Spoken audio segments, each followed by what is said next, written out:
Think Sweden is all snowy peace, meatballs, and IKEA? Think again. Beneath its clean streets and polite smiles lies a society built on unwritten rules, strange, silent taboos that could leave outsiders confused, embarrassed, or even accidentally offensive. Let's dive into 15 unusual taboos and unspoken rules that define everyday life in Sweden, but are rarely talked about. Number 15. Cash is practically dead. Welcome to the future.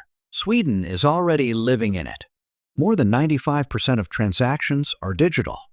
That 100 krona bill in your pocket might as well be a museum artifact.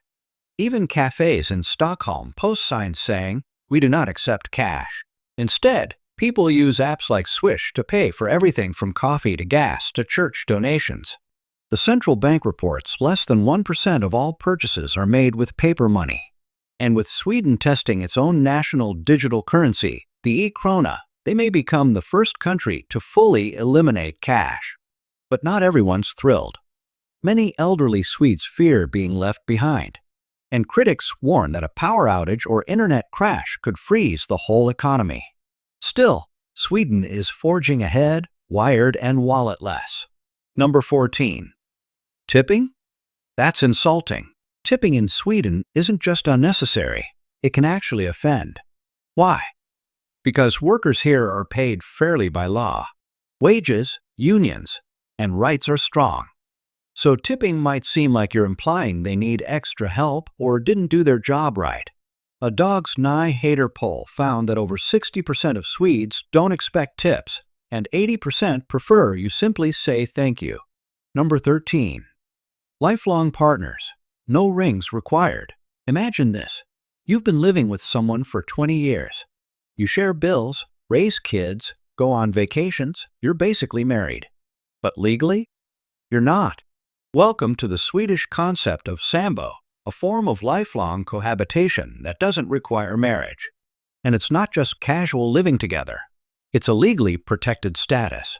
Nearly 50% of Swedish couples are sambos, even those with children. In Sweden, marriage is optional, not expected. Many believe choosing to stay together without needing a contract is a stronger symbol of commitment than a wedding ring. Swedish law even includes a Sambo Act that outlines rights for things like shared property, custody, inheritance, and healthcare access. Live together for 6 months with kids? You're a legal family. And here's the twist. No messy divorce. If you separate, you can simply become a sambo with someone else. It's a system built on flexibility, mutual respect, and freedom of choice, not tradition. Number 12. Nudity isn't shocking. It's normal. In Sweden, being naked isn't taboo. It's just Tuesday. From lakeside saunas to urban nude beaches, public nudity is widely accepted and often encouraged. But it's not about being provocative. It's about body neutrality and freedom. Whether it's just a nude beach near Stockholm or open-air saunas in forest parks, you'll find Swedes of all ages, yes, including entire families, relaxing without a shred of embarrassment. According to a 2022 Svenska Dagbladet survey, nearly 48% of Swedes have participated in some form of public body-positive activity, be it skinny dipping, sunbathing, or even outdoor yoga. In this culture, the body isn't sexualized by default. It's simply human. Children are taught from an early age to understand body privacy and boundaries through education, not shame. That might explain why UNICEF ranks Sweden as one of the top countries for children's emotional well-being. So don't be surprised if you stumble upon a sauna full of naked strangers chatting like it's nothing. In Sweden, it really is. Number 11. Kids aren't bossed around. They're respected. In Sweden, children aren't treated as miniature adults or passive rule followers. They're seen as people, with emotions, boundaries, and a right to be heard. Here, it's perfectly normal for a child to say no to food, to refuse a hug, or to object to something that makes them uncomfortable. It's not rudeness. It's part of teaching them how to set boundaries and trust their instincts. Swedish law backs this mindset completely. In fact, Chapter 5, Article 11 of their child protection laws guarantees every child the right to express their views in matters that affect them. And since 1979, Sweden became the first country in the world to ban all forms of physical punishment, including spanking, setting a global precedent. But this isn't a free-for-all. Children aren't given unchecked power. Instead, the role of parents is redefined, not as commanders, but as emotional partners. Parents are encouraged to discuss, explain, and involve kids in decision-making rather than bark orders or use fear-based discipline. According to Uppsala University research, this approach leads to children who are more confident, emotionally aware, and capable of building healthy relationships later in life. No yelling, no punishments without explanation. And definitely no shaming. Ask a Swedish child how they feel, and you might be surprised when they ask you the same in return. That's the foundation of the empathy and equality Sweden holds dear. It's no surprise UNICEF consistently ranks Sweden among the best places on earth to raise children. Number 10. Street dancing can get you in trouble. Picture this. You're in a European plaza. Music's playing, friends are dancing, and the vibe is pure joy. In Paris or Berlin, that's normal. But in Sweden, that spontaneous dance party might be illegal. Thanks to a strange and long-standing law from the 1930s, dancing in public without a permit is technically banned. Known as the Dance Permit Law, it was originally intended to control public gatherings, but it stuck around far longer than expected.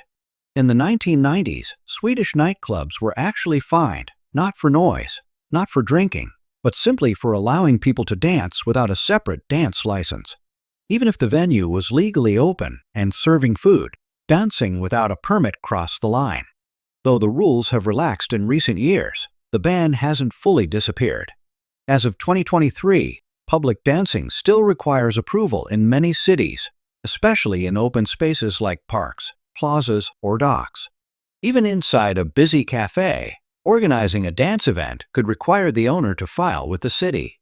It's one of Sweden's strangest legal leftovers, a silent reminder that even in a progressive society, some old rules still tap their feet in the background. Number 9. Sexism isn't just frowned upon, it's outdated. In Sweden, gender equality isn't a goal, it's the baseline. Ranked #5 globally and #1 in Europe for gender parity by the 2023 World Economic Forum, Sweden leads the way with over 43% of leadership roles held by women. Female CEOs, engineers, and political leaders aren't groundbreaking, they're expected. And that's why even casual gendered comments like, "Are you sure you can handle this?" or "Do many women do this job?" can come across as not just rude, but ignorant. Here, gender is intentionally removed from everyday language. Official documents, emails, and even customer service exchanges favor gender-neutral terms, using first names or Sweden's neutral pronoun hen instead of he or she. This isn't about hating men, it's about removing bias from the equation altogether. In Sweden, skills matter more than titles, and equality isn't just a policy, it's a deeply rooted social norm. Number 8. No, you can't just buy alcohol anywhere. If you think grabbing a bottle of wine in Sweden is as easy as picking up milk, think again. Here, alcohol stronger than 3.5% isn't sold in convenience stores, supermarkets, or gas stations. Instead, it's only available at a government-run chain called Systembolaget, and this isn't your typical liquor store. There are no discounts, no flashy displays, and definitely no late-night booze runs. It's more like a pharmacy for alcohol, sterile, quiet, and very controlled. To buy anything above a beer, you must be at least 20 years old, show ID, and follow strict hours. 10 a.m. to 6 p.m. on weekdays, 10 a.m. to 1 p.m. on Saturdays, closed on Sundays and holidays. This system has existed since 1955, designed not for convenience, but for public health. And it works. According to the World Health Organization, Sweden consumes 8.2 liters of pure alcohol per person per year, compared to 9.8 liters in the US and 10.6 in Germany. Fewer car accidents, lower domestic violence rates, and a society that treats alcohol not as a right, but as a responsibility. Number 7. Big romantic gestures? Big mistake. If you're planning to win a Swede's heart with roses, serenades, or love at first sight speeches, pump the brakes. In Sweden, romance is subtle, slow, and deeply private. Grand gestures like surprise gifts, public confessions, or saying "I love you" too early aren't seen as sweet. They're often viewed as emotionally excessive, even awkward. Personal space is sacred, even in love. According to Statista Central Byron, over 50% of Swedes believe public displays of affection are disrespectful. Holding hands, kissing, or hugging in public can feel intrusive, not intimate. Here, love doesn't start with fireworks. It starts with quiet fika dates, casual texting, and cautious, unspoken connection. You could date someone 10 times and still not be considered a boyfriend or girlfriend. In Sweden, love isn't shouted, it's whispered. The taboo isn't romance itself. It's romance that feels too fast, too needy, or, worst of all, too American. Number 6. Never act like you're better than anyone. In Sweden, modesty isn't just polite. It's a deeply embedded social rule. And breaking it? That's taboo. This unwritten code is called jantelagen, or the law of Janti.